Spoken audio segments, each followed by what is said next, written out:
Olá, alunos! Novamente aqui para a nossa aula de número 8 hoje, né? E aí, nós vamos ver um pouquinho mais das vanguardas, né, europeias. Vamos ver mais alguns movimentos aí. Vai ser muito interessante. Vamos para lá, vamos para a nossa aula. Opa, aqui nossos efeitos especiais. Vanguardas europeias, parte 2. Aí nós vamos ver já o aparecimento da fotografia, né? E depois vamos ver o movimento do fauvismo, muito interessante, né? O fauvismo, né? Tem uma história interessante, né? E vamos ver também o cubismo, que é muito conhecido aí por causa do Picasso, né? Então, trata-se do modernismo, né? Da modernidade, da inovação. Então, veja bem, que está na base desses movimentos aí, desses novos movimentos. O modernismo é o conjunto de movimentos culturais. Todos esses movimentos aí que foram acontecendo aí foram classificados, né, entrando nessa nomenclatura aqui de modernismo. Escolas, estilos que permearam as artes e o design, olha aqui esse termo aqui, da primeira metade do século XX. Essa palavra aí, design, é desenho, né? É a mesma palavra, só que com algumas diferenciações aí ficou conhecido dessa maneira, né? Encaixam nessa classificação, dentre outros campos culturais, a literatura, a arquitetura, design, que nós vamos ver depois melhor o que é isso aqui, com mais detalhe, por que é diferente dessa maneira, a pintura, né, a escultura, o teatro e a música moderna. Né? Novas tendências aí. Ok? Então vamos lá, vamos seguindo aqui. Vocês já estão acostumados aí com os efeitos especiais, né? Esse aí é praticamente o inventor da fotografia, né? A primeira fotografia reconhecida foi feita em 1826 por Joseph Nicéphore Niepce, que é um francês, né, o inventor francês, responsável por uma das primeiras fotografias. Tá? Então, ele é muito importante porque ele foi quem, de fato, né, conseguiu fazer a primeira fotografia que seria essa daqui. Está um pouco borrada, mas você tem que entender que é 1826, é o início do domínio da técnica. Geralmente a gente começa a trabalhar alguma coisa, a gente vai aperfeiçoando, vai melhorando, né? E foi o que aconteceu. Né? Veja bem, a fotografia passou a ser usada, e aí, com mais eficiência em substituição aos retratos pintados a óleo. Então, a arte sofreu duros questionamentos, né? Porque fotografia é a realidade total, né? E os quadros pintados, por mais artistas que os pintores, né, aquelas pessoas fossem, jamais daria para captar a exatidão do quadro, da fotografia. Né? Então, veja bem, aí houve várias questões, aconteceram vários questionamentos, mas aí a gente vai ver depois que tanto um se desenvolveu como o outro e as duas coisas passaram a conviver pacificamente, cada um no seu quadrado. Né? A fotografia, ela foi entendida como forma de arte pela primeira vez no início do século XX. Né? Foi feita como forma de arte no início do século XX, pela primeira vez. Né? Então, veja só, e o pioneiro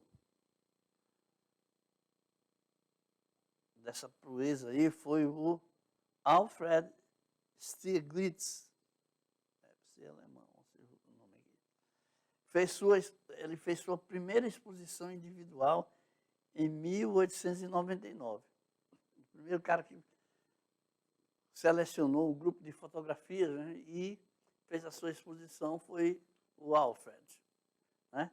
Hoje, a fotografia é utilizada para fins muito importantes também, né, como na medicina, no jornalismo, no fotojornalismo e na ciência, para o desenvolvimento de vários estudos.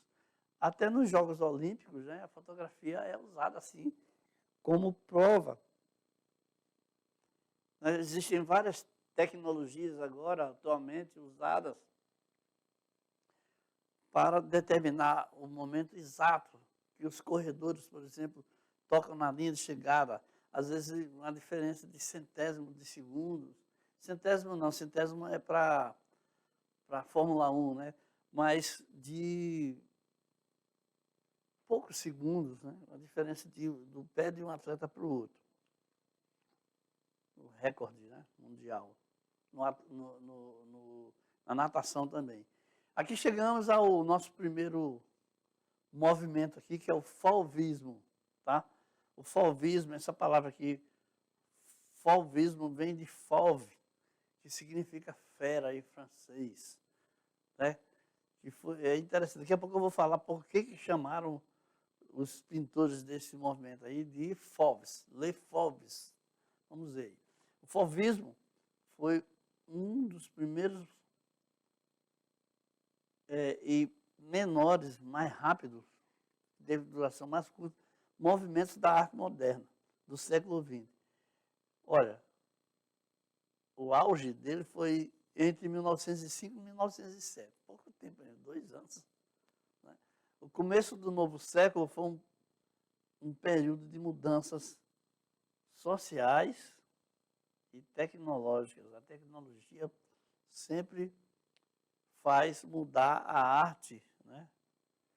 Olha, no caso daquele tempo, vamos dizer, olha a época aí, né? Início do século aí, o rádio, o automóvel e uma disponibilidade mais ampla da eletricidade. A eletricidade foi começando a aparecer, a dar possibilidades ao uso de novos aparelhos, né? E foi transformando o dia a dia das pessoas, como a gente sabe que continua transformando até hoje. Né? Estão surgindo aí novos métodos, novas máquinas, novo tudo. Né? Então aqui, essa pintura aí do Raoul Dufy, Le Rue Posay, a Rua Posay, isso em 1906. Aqui tem também esta moça aí, e tem também é a Ponte sobre o Rio, né, do André Darin. O André Darin foi um dos artistas que trabalhou bastante, que se destacou no fauvismo. Né? E essa moça aí, quem será, hein? Essa moça aí é uma dançarina do Rat Mort, né? E quem pintou aí, olha só, as cores, olha só, foi o Maurice de Vlaminck, né? Usando o óleo sobre a tela. Fantástica a criação, né? Maravilhoso aí, os detalhes, as cores, olha só, né? Como é interessante cada artista usar a sua inteligência e a sua habilidade, né, para ir inovando as artes. É interessante isso? Aqui o principal fauvista, que é o Henri Matisse, ele fez um retrato, né, da esposa dele, né, destacando esta linha verde, né, no rosto dela. Olha aí, o Henri Matisse foi o principal representante do fauvismo, né, a usar cores puras. Chocou os mais conservadores. Entendeu? Quando você vem com mudanças, com inovações, tem algumas pessoas que não querem, que ficam ali barrando, que são chamados de conservadores porque não querem mudanças, né? Não querem inovação. Então, eles ficam ali criando barreiras, obstáculos. É chato isso, né? Mas aqui, ó, temos a Madame Matisse, né? Pintada aí, com esse penteado diferente, né? Com uma certa luz de um lado e do outro não, com alguns exageros aí. Ele criou padrões expressivos, formais e cromáticos, formas e cores diferentes. Não é? Então, nós vemos aqui a Madame Matisse. Então, a arte como um produto em si mesma buscava criar suas próprias regras, independente de padrões únicos. Independente de padrões únicos. Olha aqui, ó. Outro quadro fantástico aqui do Henri Matisse, que é a dança. As pessoas aí com sugestão de movimento, né? 4 pessoas, que aí, de uma forma não é totalmente definida, mas você dá para entender que são mulheres, e aí que estão dançando. E olha só, tudo isso aí ele simplificou as formas das dançarinas, que ocupam toda a tela, num padrão de ritmo, de movimento expressivo. Olha o que ele conseguiu com o quadro dele, né? Ele conseguiu expressar. Matisse limitou em 3 cores. O azul para o céu, olha aí. Ele também padronizou isso aí, né? O laranja rosado para os corpos e o verde para a colina, para o chão, né? Para o lugar onde as pessoas estavam. Que é muito, mais um detalhe, dá para a gente perceber, observando melhor a tela aí, dá para a gente perceber mais esse detalhe aí, que ele fez as dançarinas numa colina, num morro, numa elevação. E, difícil de acreditar, ele usou um verde, né? Seria grama, mas não está definido aí, né? Mas isso tudo aí é intencional, né? Isso aí é escolha do artista, a técnica, ele está provando aí que pode expressar essa ideia, né, desta maneira, sem precisar de ser realista, né? É daí que vem a diferenciação, uma das primeiras criações artísticas, um dos primeiros desenvolvimentos artísticos, que faz com que a arte a arte da pintura, né, se diferencie bastante da fotografia, né?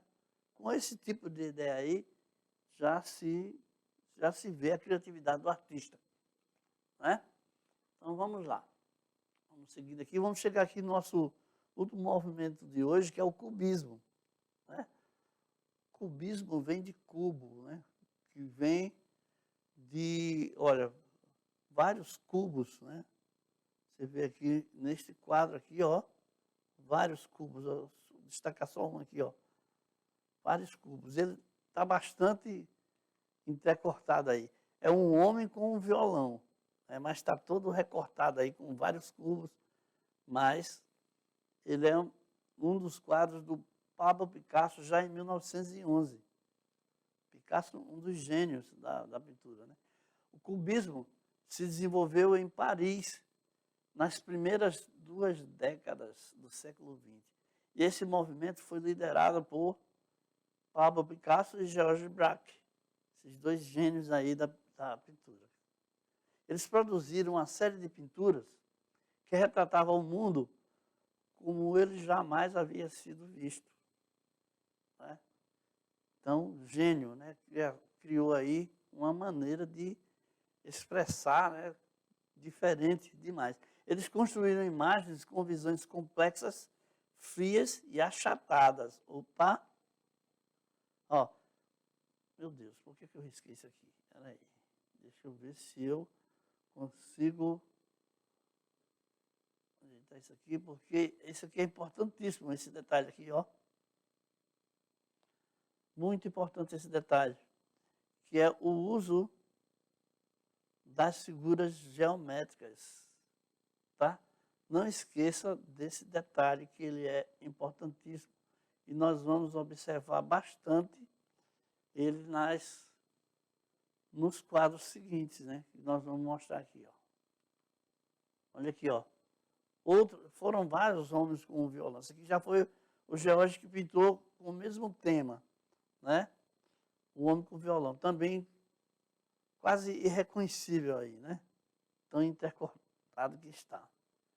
Está lá no Museu de Arte lá de Nova York.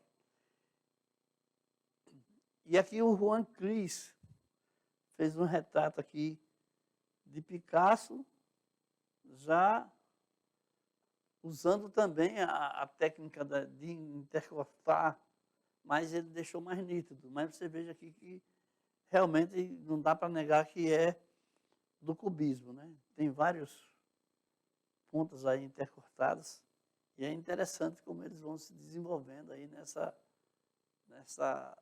maneira de pintar, né? Olha aqui, ó, o violão, né? Estátua do terror do George Braque. Acho que é por causa do intercortado do instrumento, né, que ficou aqui. Mas belíssimo, destaque das cores, né? É genial, né? E aqui, nós vamos ver aqui, ó, esse quadro aqui é importantíssimo. Les Demoiselles d'Avignon, as senhoritas de Avignon. Lembra que quando eu falei lá naquela outra aula lá das máscaras africanas, né? O Picasso colocou algumas delas aqui no quadro dele. Olha, né? Colocou, destacou aí, né? A influência de Cézanne aparece, o Cézanne é aquele lá, né? O Paul Cézanne.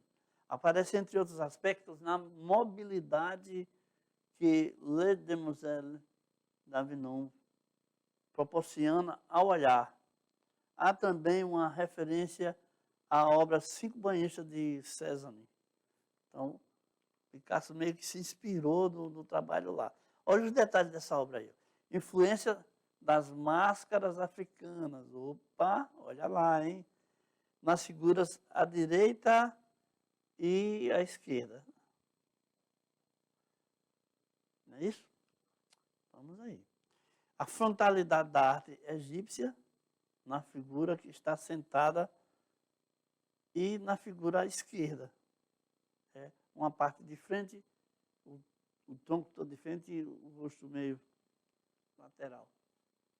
Vamos lembrar aí das características da arte egípcia, né? Lembra aí da lei da frontalidade? Não vamos esquecer, né? Uma curiosidade aqui, ó. Olha só.